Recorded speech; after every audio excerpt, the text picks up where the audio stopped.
بسم اللہ الرحمن الرحیم۔ اب یہ بیوقوف لوگ کہیں گے کہ آخر وہ کیا چیز ہے جس نے ان مسلمانوں کو اس قبلے سے رخ پھیرنے پر آمادہ کر دیا جس کی طرف وہ منہ کرتے چلے آ رہے تھے۔ آپ کہہ دیجئے کہ مشرق اور مغرب سب اللہ ہی کے ہیں، وہ جس کو چاہتا ہے سیدھی راہ کی ہدایت کر دیتا ہے۔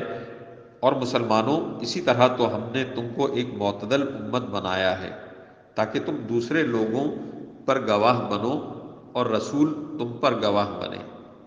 اور جس قبلے پر تم پہلے کاربند تھے اسے ہم نے کسی اور وجہ سے نہیں بلکہ صرف یہ دیکھنے کے لیے مقرر کیا تھا کہ کون رسول کا حکم مانتا ہے اور کون الٹے پاؤں پھر جاتا ہے۔ اور اس میں شک نہیں کہ یہ بات تھی بڑی مشکل، لیکن ان لوگوں کے لیے ذرا بھی مشکل نہ ہوئی جن کو اللہ نے ہدایت دے دی تھی۔ اور اللہ تعالیٰ ایسا نہیں کہ تمہارے ایمان کو ضائع کر دے۔